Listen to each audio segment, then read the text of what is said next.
Good morning, students. Students, we are starting the next topic of chapter number 3, human reproduction. उसका जो next topic है that is female reproductive system.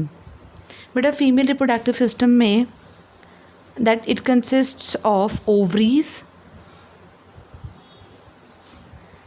fallopian tubes जिसे हम oviducts भी कहते हैं,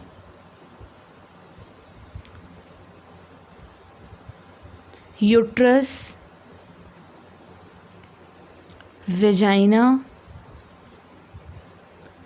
external genitalia,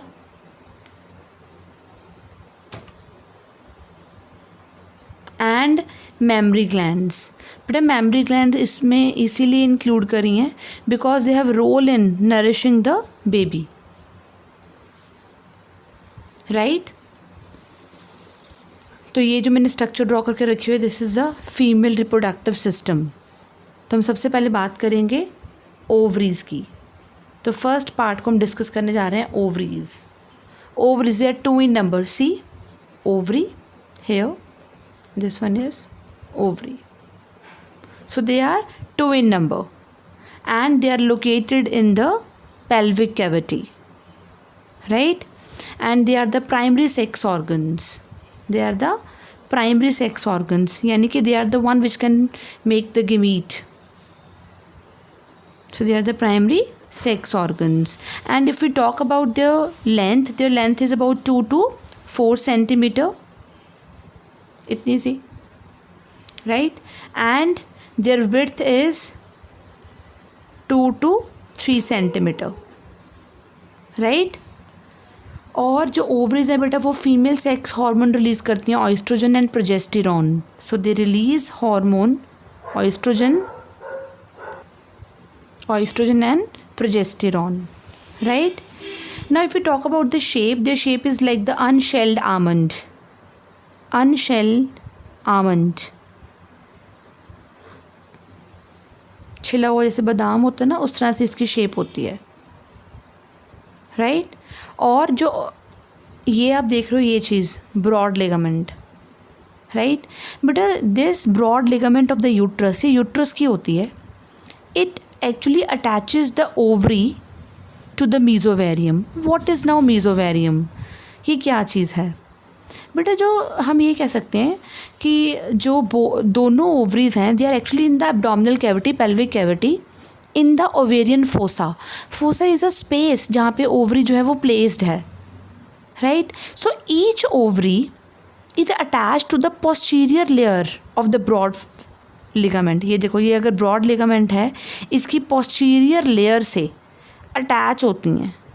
उस पोस्टीरियर लेयर को हम पेरिटोनियल लिगामेंट भी कह सकते हैं, but with the help of मीजोवेरियम.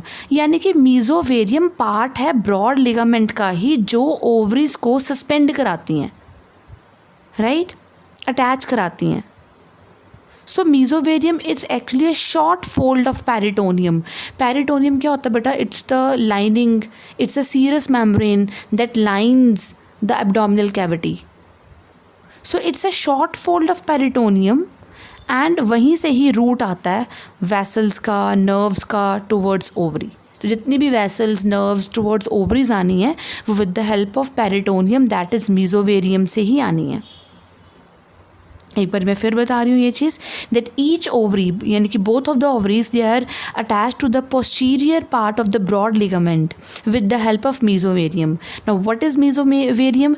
Mesovarium is a short fold of peritoneum, right, and the route of the vessels, nerves towards the ovary, right.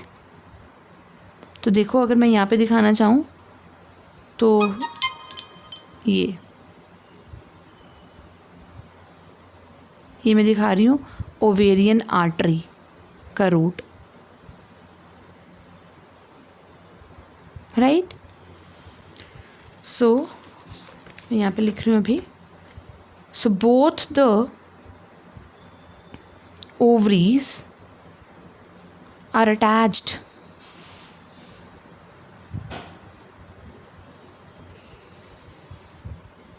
to posterior layer.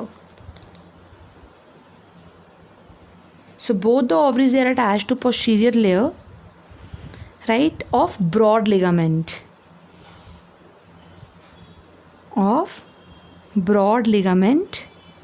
but with the help of mesovarium. So what is mesovarium? Mesovarium is a short fold of peritoneum. What is peritoneum? Peritoneum is the serous membrane covering of the abdominal cavity, and it is the root of vessels and nerves to ovary.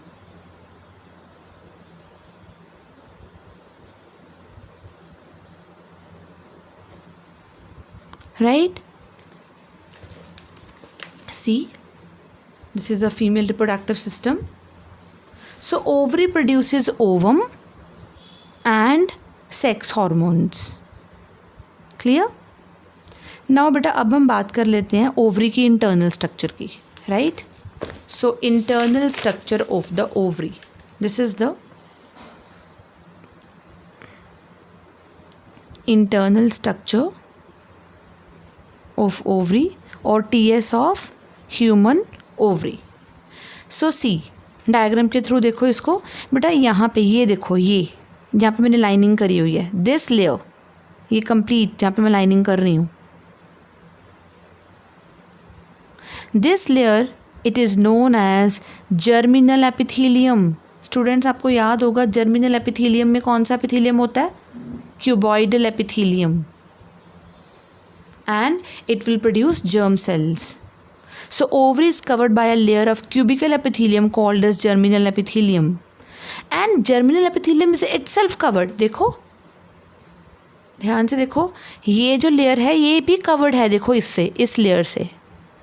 germinal epithelium is itself covered by visceral peritoneum.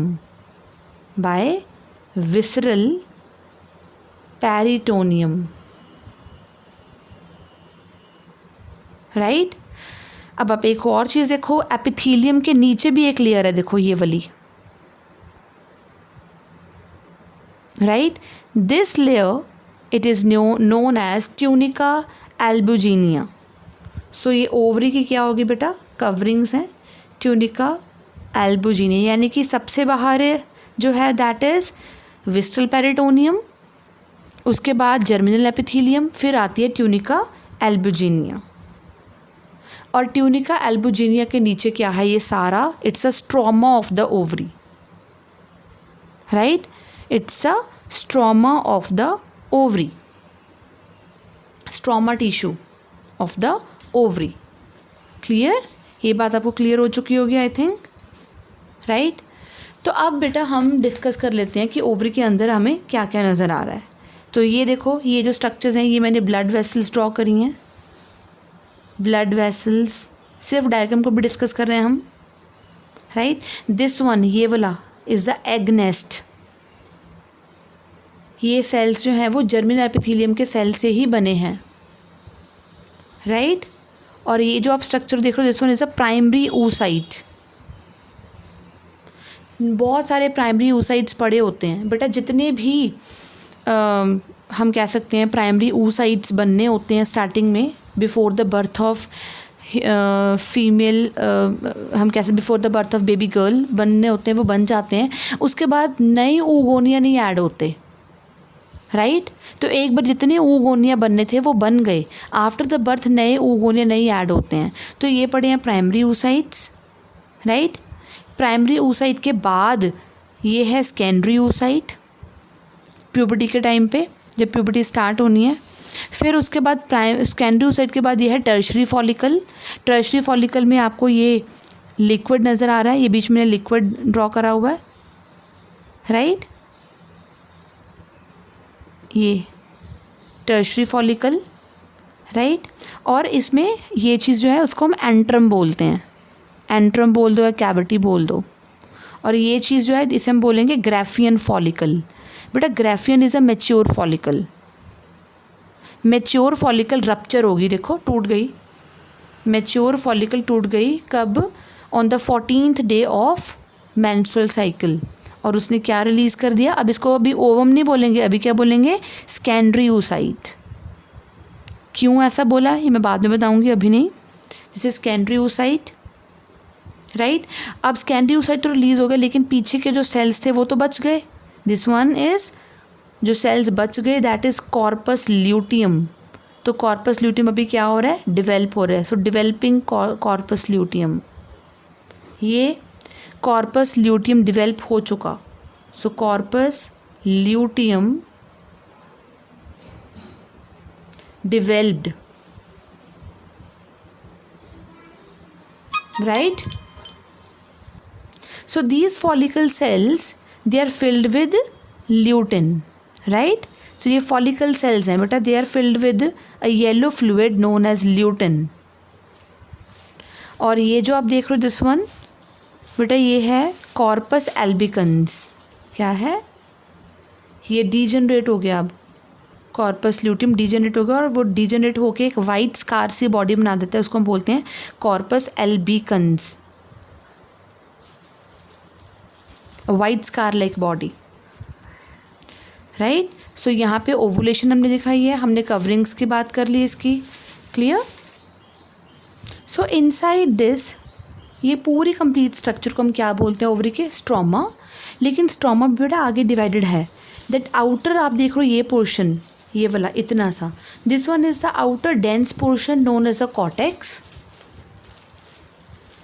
And inner less dense portion it is known as medulla. So this one is the medulla, and the outer, ये वाला portion जो थोड़ा dense है, this one is known as the cortex region of stroma। क्या बोलेंगे, cortex region of stroma, clear. और मैंने आपको पहले बता दिया था कि no more oogonia are added after the birth of the baby girl। oogonia मतलब एग मदर सेल्स, एक बार जितने ऐड होने थे वो हो गए, और वो डिवाइड हो के क्या बनाते हैं बेटा, प्राइमरी oocyte। माइटोसिस करके क्या बनाएंगे, प्राइमरी oocyte बनाएंगे, क्लियर। नए oogonia और ऐड नहीं होते, बल्कि कुछ फॉलिकल्स ख़त्म जरूर हो सकती हैं, उनको हम बोलते हैं अट्रैटिक फॉलिकल्स। ये देखो, ये लिखा हुआ है अट्रैटिक फॉलिकल्स, राइट। ये वो oogonia है जो क्या हो जाते हैं बेटा, लॉस्ट हो जाते हैं, ख़त्म हो जाते हैं। तो नए oogonia तो ऐड नहीं होते, लेकिन कुछ ख़त्म हो सकते हैं, and they are known as atretic follicle. And the process of production of these atratic follicles is known as atratic follicular atresia, not atratic, follicular atresia, right? सो अब मैं बात करूँगी टोटल नंबर ऑफ फॉलिकल्स कितनी हैं बेटा। Total number of the follicles in the 2 ovaries of a young adult women is about 4 lakh। So 4 lakh follicles are there in the 2 ovaries।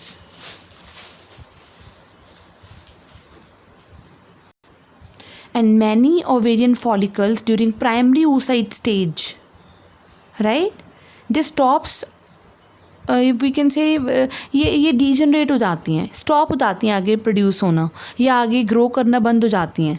They undergo degeneration, and the degenerative process जो मैं अभी बता रही थी आपको, that is known as follicular atresia. Follicular atresia is the condition of the degenerative process of the ovarian follicles, and the follicles are known as atratic follicles. Release of the secondary oocyte from the ovary, it is known as ovulation, and ovulation, right? So बेटा after ovulation क्या होगा, secondary oocyte तो release हो जाएगा, लेकिन जो follicle के sales हैं वो फॉलिकल के सेल्स कोलैप्स्ड फॉर्म में रहेंगे, ऐसे फॉर्म में रहेंगे, कोलैप्स की फॉर्म में। जो सेल्स हैं वो तो रहेंगे ना, क्योंकि सेकेंडरी फॉलिकल तो रिलीज़ हो जाएगा। वो फॉलिकल्स जो हैं वो सरफेस ऑफ ओवरी के ऊपर ही होते हैं ऑलमोस्ट, देखो कॉर्टेक्स वाले रीजन में ही। एंड द फॉलिकल सेल्स यहाँ पे देखो इनलार्ज होने शुरू हो गए और फिल हो गए with the pigment known as lutein. Yellow colour की पिगमेंट होती है ल्यूटिन, उससे फिल हो जाते हैं, राइट। ये जो ल्यूटिन सेल्स होते हैं ये रिलीज़ करते हैं हार्मोन, कौन सा, oestradiol. It's a kind of oestrogen hormone. और काफ़ी ज़्यादा अच्छी अमाउंट में कौन सा हार्मोन रिलीज़ करते हैं बेटा, सी, ये जो ल्यूटिन सेल्स हैं, lutein cells will release hormone estradiol and a significant amount of hormone,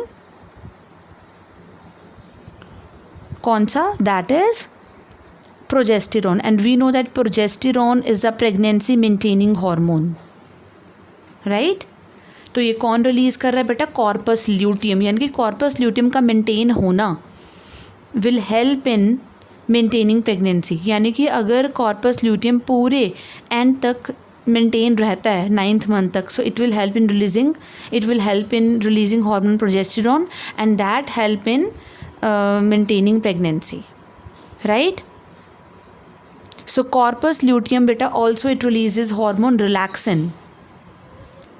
Hormone relaxin is also produced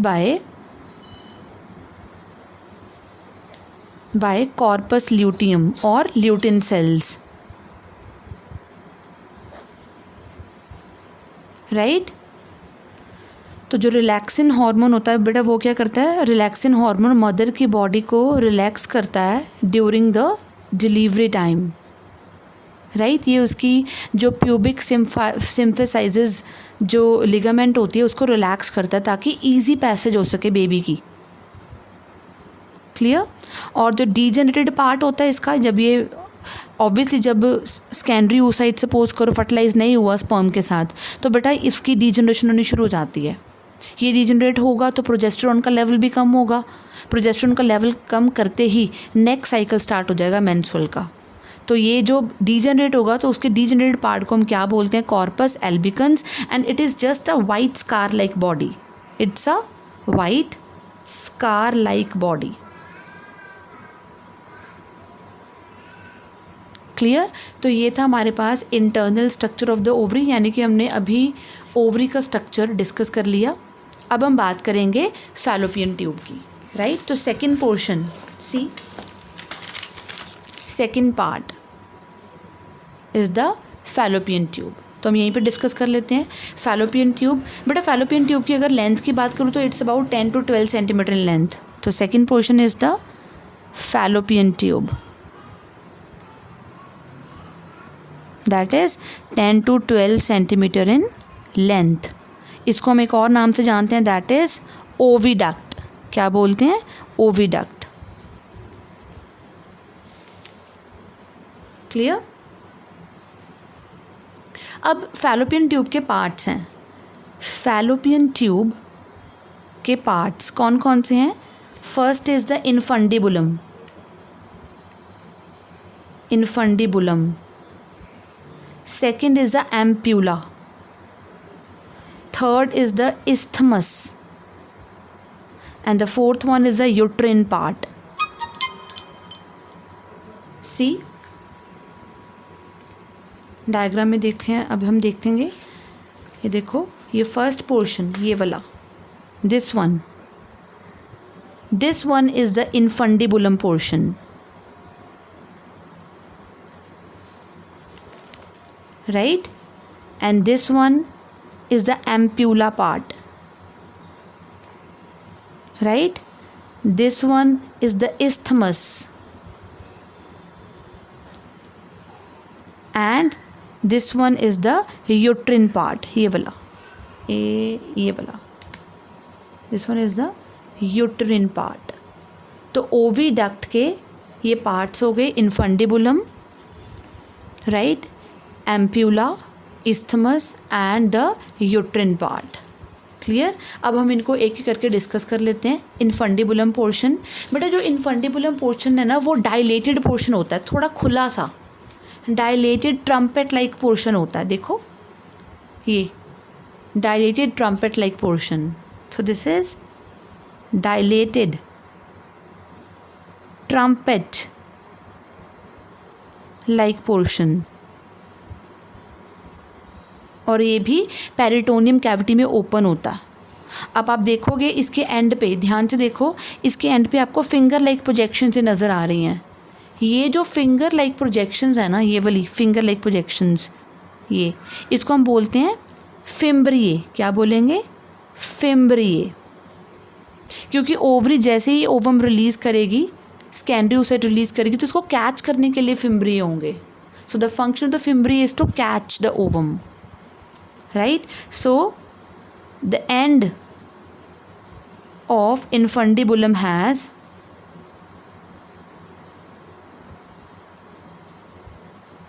fimbriae,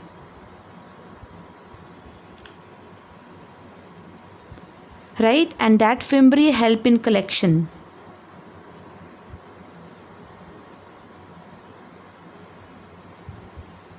of ovum, right. Second is the ampulla portion. ये देखो ampulla reason. बेटा ampulla is the widest and the longest part of the fallopian tube, right. Ampulla is the widest and the longest part of fallopian tube. और बेटा ये वो reason है जहाँ पे फर्टिलाइजेशन होती है. Fertilisation occur in the ampulla isthmic junction. Basically ampulla और इस्थमिक के जंक्शन पे होती है. बेसिकली जहाँ पे एम्प्यूला ख़त्म होता है, इस्थमस शुरू होता है. So ampulla is the site of fertilisation. So ampulla is the site of fertilisation in the oviduct. Basically अगर बहुत प्रिसाइजली बोलें हम, तो एम्प्यूला इस्थमिक जंक्शन. इस्थमस तो ये काफ़ी शॉर्ट होता है. इस्थमस ये वाला नैरो पोर्शन होता है, थिक वॉल्ड होता है, और एम्प्यूला के बाद आता है. So it's a short, narrow and thick walled portion. Narrow and thick walled. And last is a uterine part. बेटा यूट्रिन पार्ट जो है, ये वाला part, it basically passes through the uterine wall, right. हम बात करते हैं बेटा यूट्रिन पार्ट की. Uterine part it passes through the uterine wall and it communicates. See ये ना देखो, ये ऐसे यहाँ पे अंदर ऐसे कैविटी होएगी ना, ये डायरेक्टली कम्युनिकेट करेगा inside the uterine cavity. So this one is the uterine cavity. तो uterine part it communicates with the uterine cavity. See uterine part, so it passes through uterine wall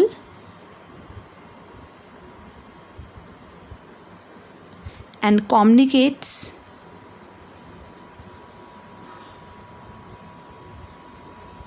with uterine cavity, right. तो यहाँ तक हमारा बेटा fallopian tube वाला portion हुआ ख़त्म. हम कल स्टार्ट करेंगे, ये अपने नेक्स्ट वीडियो में स्टार्ट करेंगे, यूट्रस वाला पोर्शन, वेजाइना, राइट. तो यहाँ तक ये फीमेल रिप्रोडक्टिव सिस्टम का पोर्शन डन.